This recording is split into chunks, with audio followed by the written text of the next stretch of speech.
Wednesday. You know what that means. Time for the Southern California Writers Association Hump Day Book Tour. I'm your host, Maddie Margarita, here with Diana Pardee on tech. Every Wednesday morning at 10 a.m., we welcome a new author to our Facebook page to talk about their books and their work. This morning, we are pleased to have with us Tracy Blom. She is the best-selling author of over 30 published titles in bookstores, museums, zoos, airports, and major retailers across the United States. Tracy, I don't think you missed a place there.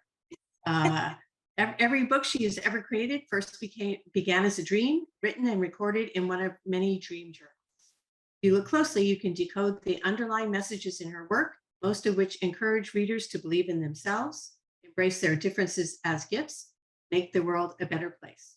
Amidst the challenges of 2020, Tracy created her first theatrical play, published her first paranormal thriller, and began a series of environmental STEM books addressing critical topics including climate change, cleaning up the ocean, and creating innovative ways to repurpose items. Her mission is to create books of change, inspire future generations, be a sounding board for gifted children who may not feel like they belong.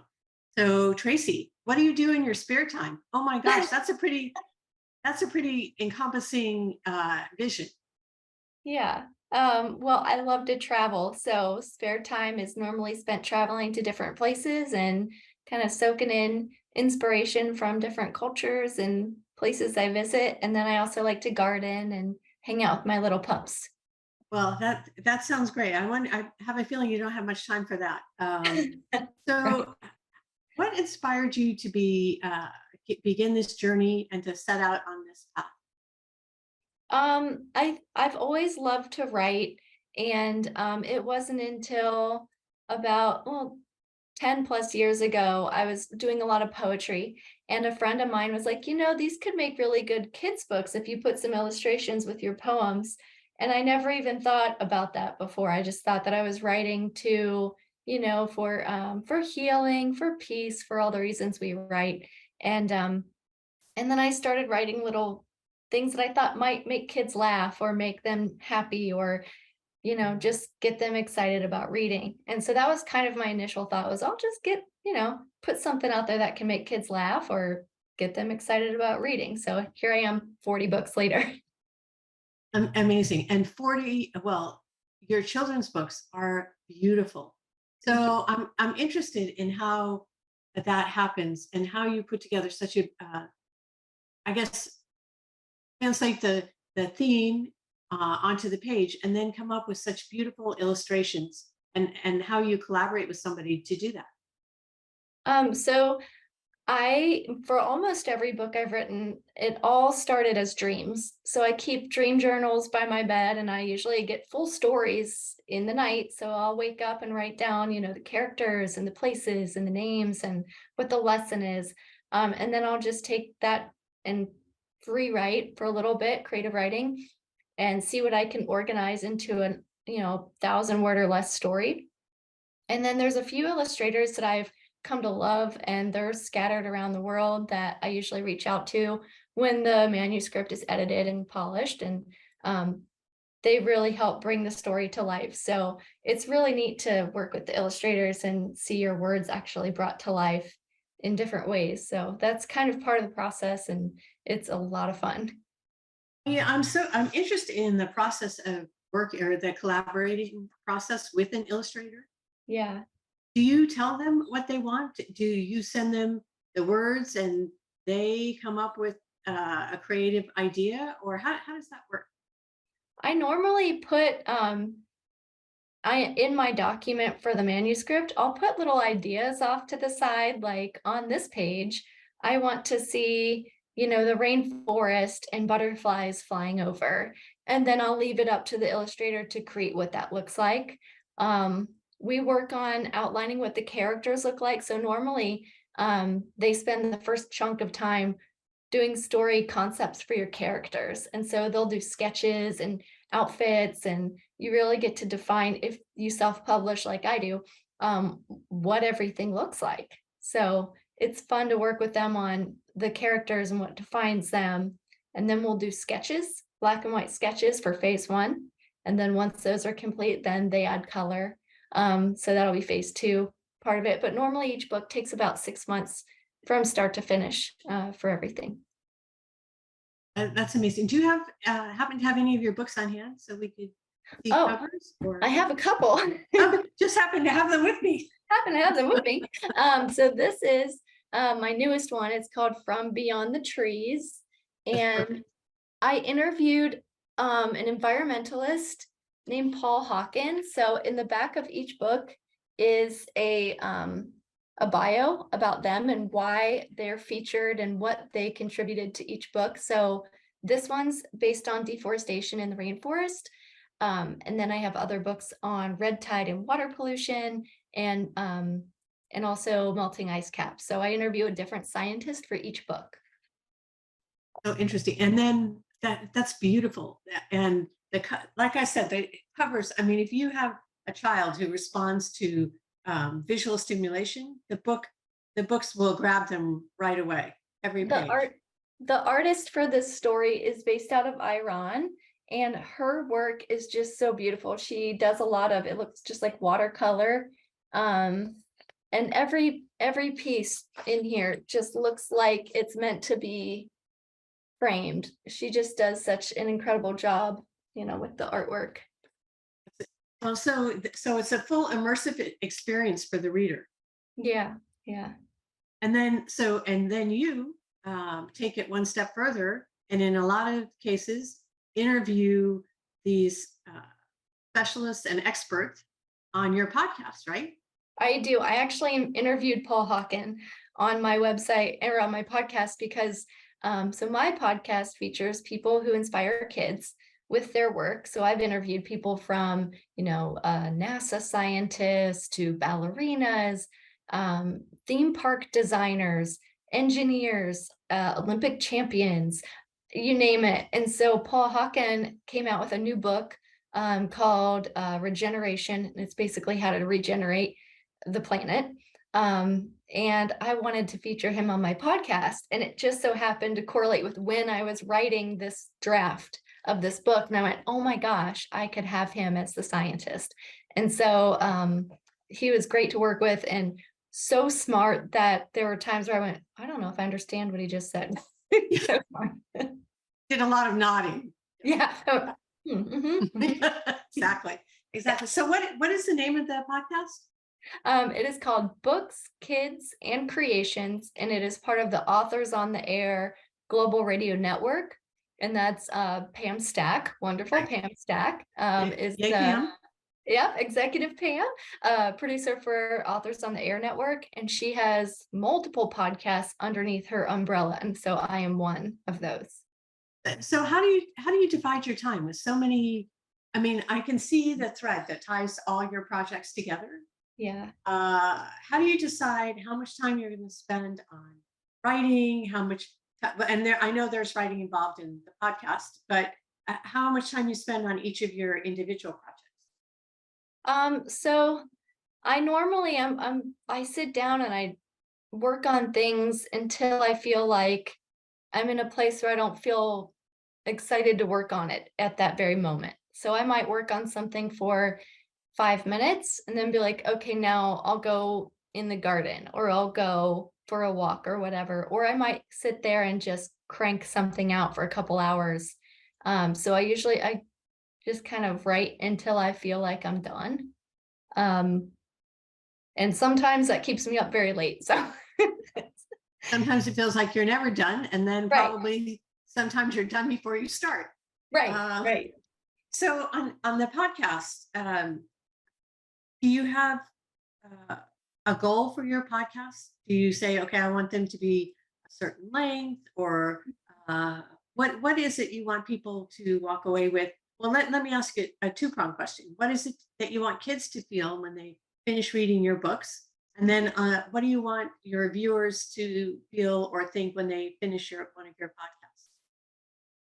So when I write the books and when I have kids, finish reading them, I want them to want to pick it up again. I want that kid to love the story so much that they want to read it again. And I do get that from a lot of parents that go, my kid has me read this to him every single night, And so I really want to make children enjoy reading. but in fun ways. So my goal is to make a fun, exciting story that kids want to go back to and that kids remember when they grow up. Like, oh, that was one of my favorite stories. And I still have some of my favorite kids' books from when I was little because they're just my favorites, you know. And so I like to create stories like that. And then for the podcast, I want kids to know that there are different ways to find your thing. And so, you know, I have interviewed Egyptologists, I've interviewed Olympic champions, other children's authors, tattoo artists coming up. I interviewed a person who made giant, like 50 to 100-foot trolls in the forest out of pallet wood. Like just people that have made a career finding their happiness. And so I want kids to know that it's not always just, you know, go to school, school's important, but go to school, graduate, get the grades, get an office job, that there's multiple ways to find, you know, your thing. And what is the hard, you, like I said, you do so many different things. What is the hardest thing for you to do? What is your biggest challenge when approaching these things? Patience. Because Want everything done now. Yeah, like I always just want to get something done immediately. And it's taken a lot of time for me to, especially over the years, learning that my plans for a book might not be what, say, the agent's plans are for a book, or the process really. So it's been a good lesson for me to learn patience and also teamwork, working with people who are involved in what I do. So those things are ever building lessons for me. And as far as looking for you in the future, you do so much in the present. Are there still things that you want to do, or are you doing everything that you're hoping to do and just trying to do it better? Or where are you in your career and building your brand? Because it really is a brand. I really want to get more involved with theater. And so that's where I'm somewhat shifting. I've written a couple different plays for kids. I've had music made, and I'm kind of in the process of joining Facebook groups to learn about like set building and costume, creative ways to do costumes. So I really want to get more involved with theater. And I also have goals for writers workshops for people who want to create kids books. So I just did my first one last week for a group of 5, but I really want to start, you know, maybe making it bigger, maybe do a weekend event, maybe have it somewhere else. So that's my goal, is to be a coach and also theater. Well, I think almost every writer I know has at some point thought about doing a children's book. But you know, that's a lot of responsibility, and it's different, and it's a whole different animal than, I think you wrote that psychological thriller, right? What was it? Spark? Spark. Yeah. So it's different. It's a whole different mindset. Yeah. And that was so challenging for me because I had never written in that genre. And I didn't think I could do it. And I was like, I've never written violence. I've never written scary. I've never written this world. But I got a really good editor named Lisa Woodson, and she is probably one of the best editors I've ever worked with. And she really helped. That's her thing, is writing that style. So she helped me bring it to life.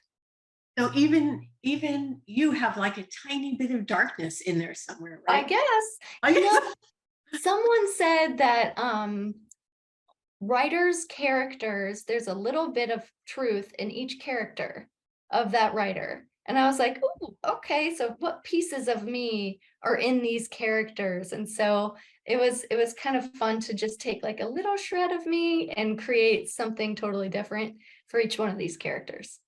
Well, at least you know about that beforehand. It's not there's somebody saying, "Oh, this is very revealing about you," and you go, "Oh, it is." I'm like, I don't like that. Right. So, are you working on a book right now? I am. I'm working on a Christmas book and it's almost done. It should be published next month.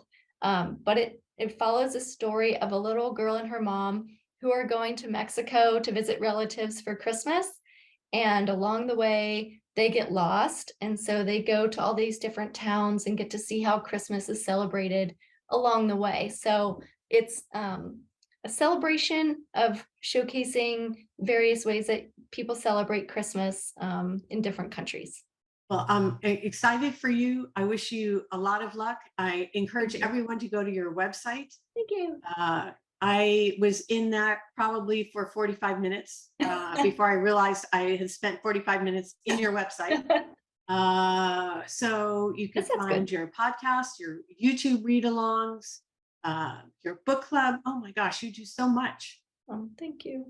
Crazy. Well, thank you so much for being here.